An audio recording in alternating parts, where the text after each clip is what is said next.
What did you learn during the time working with Joe and his management? What did you? Because I mean, he was like the Lionel Richie to Michael Jackson. Because with R. Kelly, if there was no R. Kelly in the '90s, Joe would have been the biggest R&B act out It there. really would. So with Aaron Hall got kind of like, he got knocked off the platform. Yes. Yeah. It was crazy. Aaron was killing it, and all of a sudden he was gone. I was like, wow. Yeah. I think that had a lot to do with his mother, some other kind of guy stuff. I don't know, some guy stuff. Yeah. Say, but when you're dealing with that guy, whoo, tough stuff. Anyway, I've been in that situation. But anyway, yeah. And then of course R. Kelly came on the scene. Vibe. And he's from Chicago. Yeah. It was over after that Vibe record. Yeah. And he was singing Aaron style the whole record. Yeah. Great. Yeah, he did. He had the whole, he took it. And he's from Chicago, but what was it like for you then when, you were Joe, R. Kelly, a local guy coming up, and did you then think, man, I need to go solo? Did you still think the group might be a best? Well, I didn't know that. I wasn't sure how strong of a solo guy I could be, but I knew I could be a part of a group. And I really wasn't thinking like, oh, I want to be out in front. You had guys in the group that, there's always a couple of guys in the group that just, even if they're not the greatest singer, but they can perform and entertain. They always think I went out. They always competition in the groups, and I never really liked all that. I stayed in my lane, did my job, and went home. But anyway, the point of to answer your question, I wasn't sure what was going to do, but I knew I loved music and I wanted to be in the music business. I wanted to make records and I wanted to sing. So I started just working on myself and finding my sound. I mean, I mimicked Joe for a long time. I was really stuck in Joe's vibe. I loved the way he sang, the gospel mixed with the R&B, the rawness and the riffs and the runs and all the stuff. And I started mimicking a lot of Joe's style. And then I just finally got away from it, man, and found my own voice. And it takes a team to bring that out of you, because the problem with a lot of artists is they don't have other ears around them that can, so I got a team now, a great engineer, great producers, produce my whole team. And we put these records together like Motown, like Berry Gordy. It ain't just me. I'm the CEO and the executive and overall producer of everything, but I utilize the talented people. So I'm not going to go and reinvent the wheel. If I got a dope keyboard player and the guitar, bass guy, I'm going to utilize musicianship. I want to bring in the place, play them. I know what I hear. Give me what I hear. Lay it down. Take care of you. We're good. Our business is handled, and we make great music. That's what you're hearing. A collaborative effort. Like when Lauryn Hill dropped that Miseducation album, you remember. There's no way Lauryn Hill put them records together by herself. They were just ridiculously, just crazily crafted. So, but when you got to the point of credit, I don't think it was Lauryn Hill's issue. I think the record labels probably took that project and got their hands all over it. And then Lauryn Hill wasn't able to really kick back to the people that put the record together. It's a lot that we're learning about. The label invests so much money in you. They even if you just have a little verse on it, they will say Puffy. He could sell anything, so they rather say produced by Puffy, even if he didn't do it, just as a part of the marketing. But going back, so you guys part companies with Joe, and the group disbands, or what happened? We tried to we linked up with some other producers and stuff and tried to put something together. It just didn't work out. Money, of course, money's everything when you coming out of that situation. None of us had money. We were living in Staten Island, sleeping on floor. It was just like all that pay your dues crap, man. That shouldn't have been necessary. But we went through it nonetheless because we believed in this music so tough that we were willing to sacrifice everything for it. If I had to go back and do it again, I wouldn't have done it. I would have understood time, and it's all good timing and preparation, really. Well, what would you do differently back then if you went back and could revisit your 20-something self? What would you do differently? Well, first of all, I would pop him upside the back of his head, the younger version of myself. I hit him right here. He'd do it like that. And he would look around at me and I was like, hey, don't do this, do that. don't do that. Do this, man. I need to build a time machine for real. No, So but yeah. yeah, but seriously, because just wondering, because you said you had to, Staten Island and all that stuff, and you had the opportunity with Joe, and but did you guys get carried away with, oh, here's Joe hitting on the chart, we're going to make it rich, or did you again, or the focus and the work ethic, was that missing at those early days? Yeah, it's just hard to do that with a group. It's like having you're responsible for a home, but you have other people that live in it with you. Yeah. Somebody in the house is not gonna clean up, take care of the property, do the right Yeah. thing, even though but it's your responsibility to take care of the house, pay the bills, and keep it together. So you're dependent on other people to not mess it up. So when we get in the singing group, it's always one person can ruin the whole situation or mess up an opportunity or just irritate somebody and mess it up for the whole group. It's like in the military. When we use the military, one person can have the whole platoon doing push-ups by doing something silly. So I always felt to myself, I don't want nobody else having the ability to impact what happens to me. So I'd rather just kind of like figure it out myself. And that's why I started. I didn't want to do the group thing after a while. I'm done with all of that. I just focus on independence and individuality. But the beautiful thing that I've developed over the years is the desire to help people and give the information that I have learned and acquired to help other artists not make the mistakes that I made. Because that's really what it's all about for me at this point in my life. I love what I'm doing. I'm basically, this is my retirement now. I'm retired as all with that 9 to 5 stuff and that working for the man and all that. I'm focused on helping other artists live my best life doing the music for what's left of my life, man. And with COVID and what happened, this pandemic, and we don't know what's in the future coming for us in this world, global planet. I want to enjoy what's left of my life and be positive and have a good time. But I'm also a very realistic guy in terms of the way I communicate. I believe in being honest about things, transparent, but also optimistic and hopeful as well. Yeah, which is kind of rare within the industry, which we've been learning from our interviews.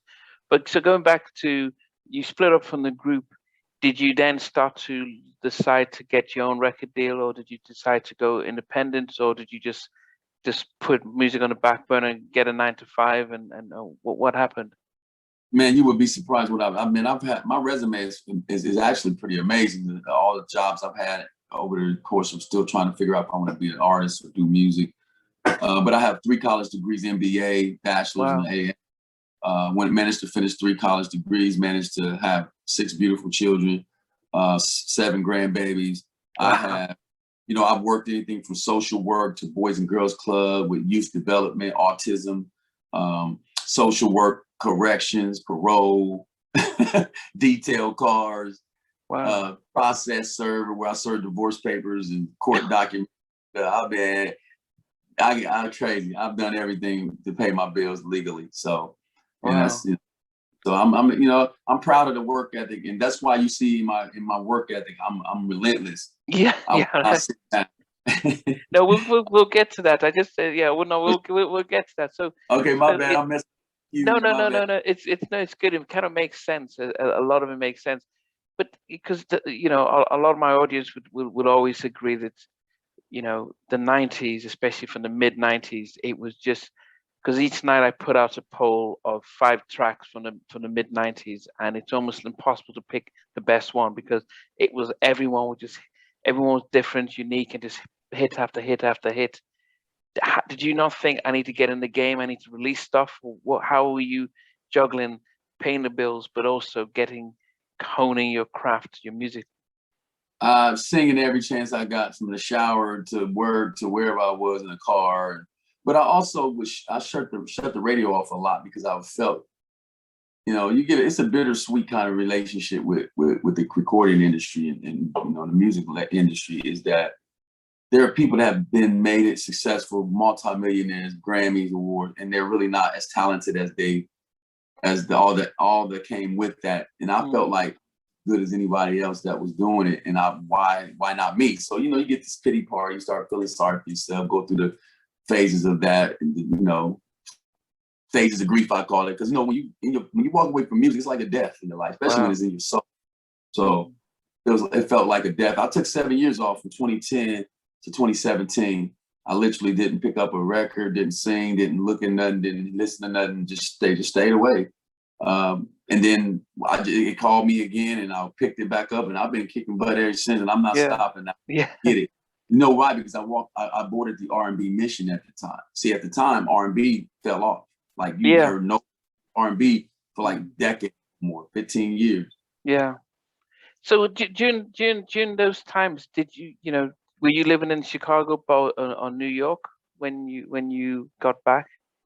New York. I was between New York. I was in New York for a while. That's where the heart of the record label industry was really rampant. Like, you had I was shopping record deals as early as 2004. I started shopping. I mean, I was in some major labels, Jive Records, all of them. Clyde Davis up there, Jay, Motown with I think Kevin. I don't know who was doing Motown. All these big names. Probably, the Diddy, all of them. I got kicked out of Bad Boy for lying about a meeting, saying that I had a meeting with Sean Combs. But that's how you had to do it back then, because they weren't going to just let you to the front door. I was like, I'm just saying, I'm here to meet. I got a meeting. I didn't call him Puffy or Diddy or whatever he's called. I called him Sean. I got a meeting with Sean Combs at 2:00, and the doorman let me in, called up and said, "There's some guy in Saint Jaimz here to see Sean Combs," and they let me in the door. And I went all the way up the elevator to the penthouse suite. I got all the way to the front door to get off the elevator. They caught me. Oh goodness! Are you serious? You know what I'm saying? I mean, I've met Tommy Mottola. I have it was crazy. It was crazy. So it's just what's amazing is that stuff was so close to me, but I could see it, but couldn't touch it, man. And that crush, that's a crushing blow when you're young and really impressionable, because everybody thinks you got to have a record deal to succeed in music, and that's what's the goal. The goal still is for most people to get a record deal, but what they don't understand, if you allow me, is that the music in the record labels have a machine. Yes, true enough, but that machine costs money. The only problem that's lacking in independent artistry is understanding how the machine works. The budget comes in with a bank, an investment loan, a bank loan. We go out and buy $300,000, $400,000, $500,000 homes, and we get financed for 30 years at a fixed or adjustable rate mortgage with a mortgage payment of $15,000 to $2,000 or so a month. Imagine taking that same amount of money out for your business, for your music business, and you take that money and you finance your own career machine. That's all I'm doing. I'm basically, and I say it that's simply because that's if anything a record label would do for you outside of giving you money to do what you need to do for your music, is take your creativity and your publishing away from you to give you the same money that you can go out and get on your own. Yeah. To find. And I think one of the things that especially in the 90s, before the consolidation of all the labels, we got a lot of individual labels that created an identity. So you had your Bad Boys, you had your Murder Inc., Rough Riders, Social Def, whether you can LaFace, you can just go on and on and on. Right.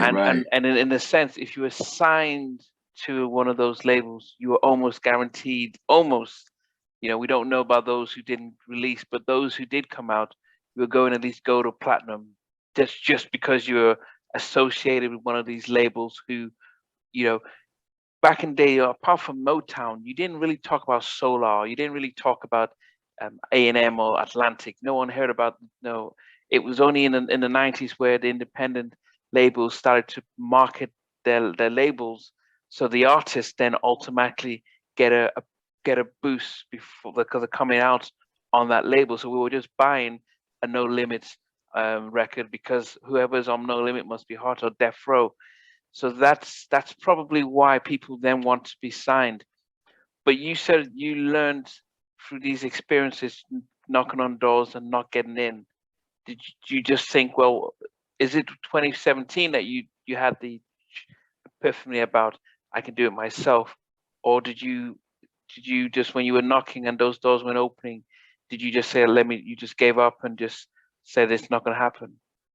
I think what happened is I did when I first came, I did something in 2018. I put out a project called the Saint Jaimz Life Songs, and some of I'm gonna put those records back out now under what I'm doing now because my traction is different. Things are moving better and different, streaming all of it. So I'm gonna relaunch that again, that project, but under a different name. But nonetheless, the point was I didn't know anything, so I came out spending money on promotions, and people, they were just not giving me quality of what I deserved for the money that I was spending.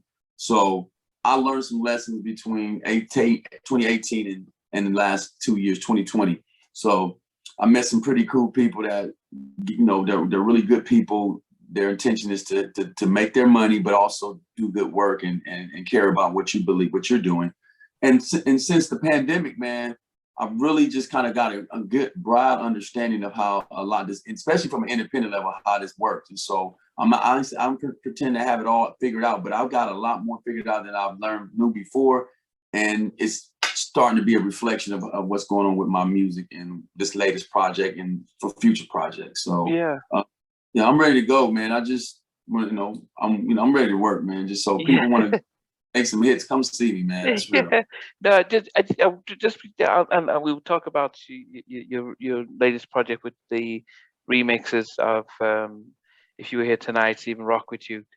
It's good. Yeah, so, but we're going back though, because I do wonder, you know, because you were naming some heavy hitters from Clive and Tony Mottola and I know those people, and you felt that close, and you know, I actually wanted to work in the industry. Not, I can't sing, write, or anything, but I wanted to do the marketing and promotion and stuff. And I remember trying to, and I actually ended up working at Edmonds Entertainment out in LA. You know, Babyface and Tracy. At the Edmonds building. Yeah, in the Edmonds building. Yeah, and we came out with Third Story. John B was on the label. And so I remember mine was because I couldn't sing, but I was a guy who could market and promote, and I got in through the door. But it was a, you know, I think my calling that you kind of came back, and I had to run out of the industry quickly because it was like, wow, this is a little bit too wild for me. So you know, going to the parties and stuff. Yeah. I'm not. Man, I'm a regular dude, man. Just love making this music and staying out of people's business. That's the problem with the music industry. People need to stay out of personal stuff and focus on the business and the music, man. Yeah. And everything, man. But you know how I go. Everybody, wow, it's wild. The music industry, wow. It is, and I think it took my love of it disappeared because I started to see a side of it that really wasn't great. And thanks for watching. Please remember to subscribe to the channel, but most importantly, to press the notification bell so that you can be notified when we do have a new interview. Loads to come, but thanks a lot for watching.